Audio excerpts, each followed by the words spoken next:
Welcome to technical support Tamil channel. இன்னைக்கு வீடியோவில் Wireshark எப்படி இன்ஸ்டால் பண்ணுறதுன்னு பார்க்க போகிறோம். Wireshark சாஃப்ட்வேர் டவுன்லோட் பண்ணுறதுக்கு முன்னாடி நம்ம ரன்னில் போயிட்டு என்ன வெர்ஷன் ஆப்ரேட்டிங் சிஸ்டம் நம்மளோட மெஷினில் ரன் ஆகிட்டு இருக்குன்னு பார்த்துக்கலாம். ரன் போயிட்டு DX டயக்னு டைப் பண்ணி ஓகே கிளிக் பண்ணுங்கள். எஸ் கொடுத்த உடனே உங்களுக்கு ஒரு விண்டோ பாப்பப் ஆகும். அதில் உங்களோட ஆப்ரேட்டிங் சிஸ்டம் என்ன பிட்டுன்னு காட்டும். இப்போ நீங்கள் மூணாவது லைனில் பார்க்குறீங்க, என்னோட operating system Windows 10 Pro N64 bit. So இதிலேருந்து நாம் 64 பிட் ஆப்ரேட்டிங் சிஸ்டம் நான் யூஸ் பண்ணுறேன்னு தெரிஞ்சுக்கிட்டேன். இப்போ நம்ம கூகுள் போயிட்டு Wireshark டவுன்லோட் பண்ண வேண்டியதான். அட்ரஸ் பார் போயிட்டு நீங்கள் டைரெக்டாக wireshark.orgன்னு டைப் பண்ணுங்கள்.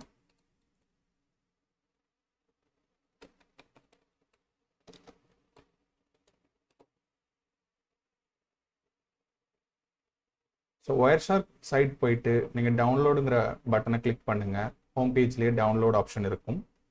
கிளிக் பண்ண உடனே இப்போது நீங்கள் கரெக்டான பிட்டு செலக்ட் பண்ணணும். இப்போ நம்ம இதுக்கு முன்னாடி ஸ்டெப்பில் என்ன ஆப்ரேட்டிங் சிஸ்டம்னு பார்த்தோம். என்னோட ஆப்ரேட்டிங் சிஸ்டம் 64 பிட். அதனால் நான் 64 பிட்டை கிளிக் பண்ணுறேன். கிளிக் பண்ண உடனே எனக்கு டவுன்லோட் ஸ்டார்ட் ஆயிரும். ஸோ டவுன்லோட் ஆன உடனே நான் இன்ஸ்டால் பண்ண வேண்டியதுதான்.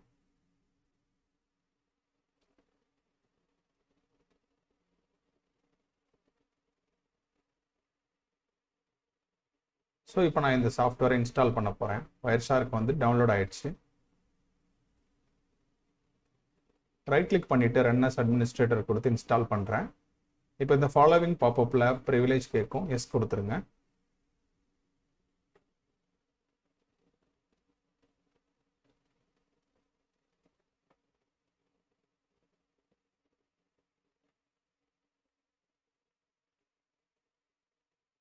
நெக்ஸ்ட்டு கொடுத்துட்டு லைசன்ஸ் அக்ரிமெண்ட் அப்ரூவ் பண்ணுங்கள். இதில் என்னென்ன காம்போனண்ட்லாம் இன்ஸ்டால் பண்ணணும்னு கேட்கும். டிஃபால்ட்டாக செலக்ட் பண்ணியிருக்கிறதே யூஸ் பண்ணிக்கோங்க.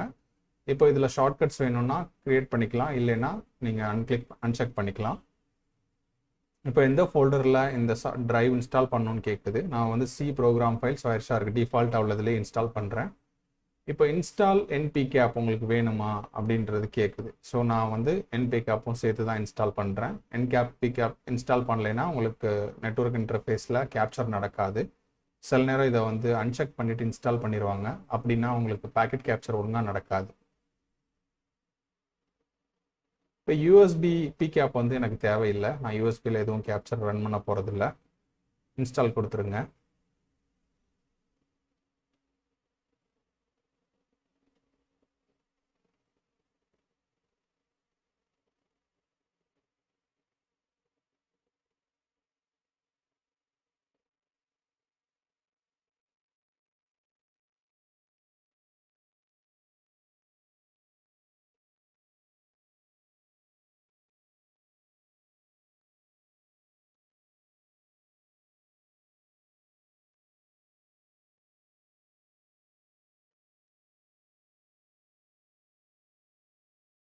இப்போ இன்ஸ்டால் ஆயிடுச்சு. அக்ரிமெண்ட் கேட்குது, எஸ் கொடுத்துருங்க.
அவ்வளோதாங்க, இன்ஸ்டால் ஆகி முடிஞ்சிருச்சு. நான் Wireshark 360 64 பிட் செட்டப் இன்ஸ்டால் பண்ணியிருக்கேன்.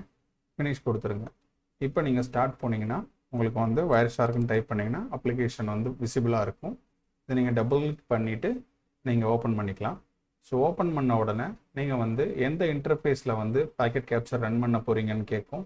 இப்போ என்னோட கம்ப்யூட்டரில் 3 இன்டர்ஃபேஸ் இருக்குது: Bluetooth, Ethernet adapter and loopback interface. So ஈத்தர்நெட்டில் தான் என்னோட இன்டர்நெட் டிராஃபிக் வந்து போயிட்டுருக்கு. நான் அதை செலக்ட் பண்ணணுன்னா அதில் கர்சரை வச்சுட்டு 2 கிளிக் பண்ணேன்னா கேப்சர் வந்து ஸ்டார்ட் ஆயிரும். ஸோ இப்போ என்னோட டிராஃபிக் வந்து அது ஸ்னிஃப் பண்ண ஆரம்பிச்சிருச்சு. ஸோ நீங்கள் தேவையான அளவு ரெப்ளிகேட் பண்ணிவிட்டு ஸ்டாப் பண்ணிக்கலாம். அவ்வளோதாங்க, இன்னைக்கு வீடியோவில் நம்ம Wireshark எப்படி இன்ஸ்டால் பண்ணுறதுன்னு பார்த்தோம். இந்த வீடியோ உங்களுக்கு பயனுள்ளதாக இருக்கும்னு நினைக்கிறேன். தேங்க்யூ வெரி மச் ஃபார் வாட்சிங்.